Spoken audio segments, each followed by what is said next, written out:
आप सभी को राधे कृष्णा दोस्तों। मैं आराधना आप सभी का आपके अपने यूट्यूब चैनल में स्वागत करती हूँ। आज मैं आप सभी को सुनाने जा रही हूँ उत्पन्ना एकादशी व्रत कथा। तो उत्पन्ना एकादशी व्रत कथा का बहुत ही ज़्यादा विशेष महत्व बताया गया है।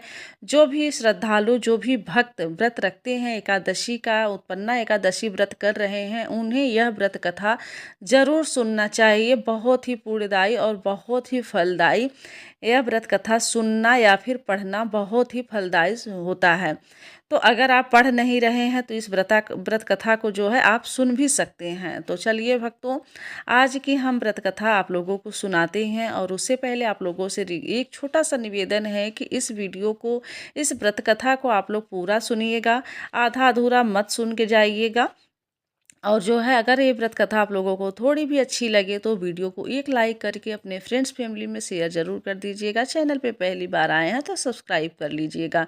तो चलिए भक्तों, सुनाते हैं आज की हम आप लोगों को व्रत कथा, मतलब कि जो है उत्पन्ना एकादशी व्रत कथा।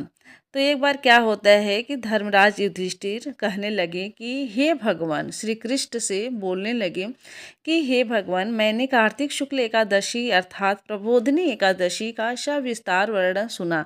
अब आप कृपा करके मुझे मार्गशीर्ष माह के कृष्ण पक्ष की एकादशी के विषय में भी बतलाइए। इस एकादशी का क्या नाम है तथा इसके व्रत का क्या विधान है, इसकी विधि क्या है, इसका व्रत करने से किस फल की प्राप्ति होती है।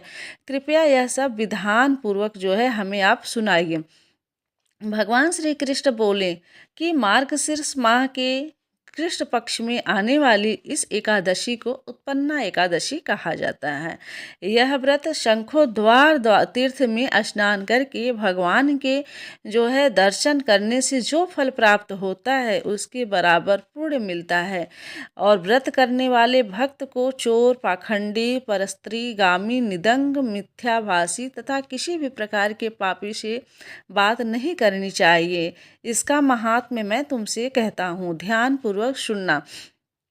तो युधिष्ठिर कहने लगे कि हे भगवान, आपने हजारों यज्ञ और लाखों गौदान को भी एकादशी व्रत के बराबर नहीं बताया, सो यह तिथि सब तिथियों से उत्तम कैसे हुई, बताइए। भगवान कहने लगे कि हे युधिष्ठिर, सतयुग में मुर नाम का दैत्य उत्पन्न हुआ। वह बड़ा बलवान और भयानक था। उसे प्रचंड दैत्य ने इंद्र, आदित्य, वश, वायु, अग्नि आदि सभी देवताओं को पराजित करके भगा दिया।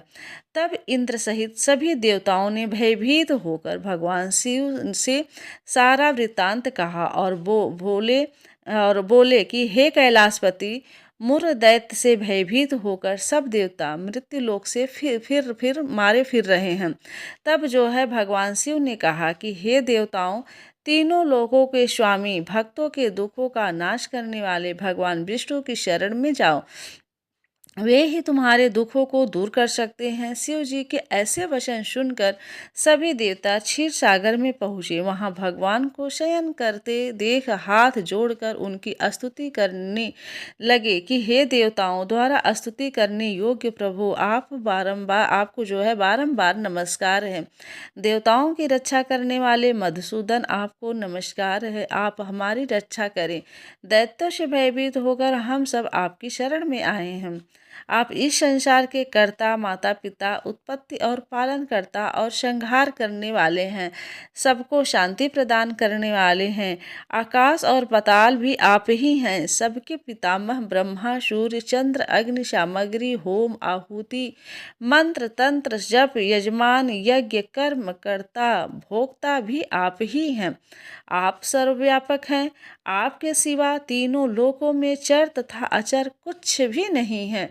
हे भगवान, दैत्यों ने हमको जीतकर स्वर्ग से भ्रष्ट कर दिया है और हम सब देवता इधर उधर भागे भागे फिर रहे हैं। आप उन दैत्यों में से जो है हम सब की रक्षा करें। इंद्र के ऐसे वचन सुनकर भगवान विष्णु कहने लगे कि हे इंद्र, ऐसा मायावी दैत्य कौन है जिसने सब देवताओं को जीत लिया है? उसका नाम क्या है? उसमें कितना बल है और उसके आश्रय में है तथा उसका स्थान क्या है? यह सब मुझे कहो। भगवान के ऐसे वचन सुनकर इंद्र बोले कि हे भगवान, प्राचीन समय में एक नांडी जंग नामक राक्षस रहता था। उसके महापराक्रमी पराक्रमी और लोक विख्यात मुर नाम का एक पुत्र हुआ। उसकी चंद्रावती नाम की नगरी है। उसी ने सब देवताओं को स्वर्ग से निकालकर वहां अपना अधिकार जमा लिया।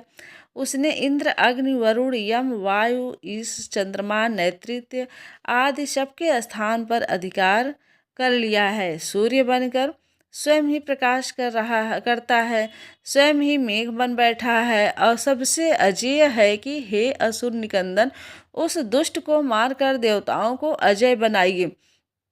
यह वचन सुनकर भगवान ने कहा कि हे देवताओं, मैं शीघ्र ही उसका संहार करूंगा।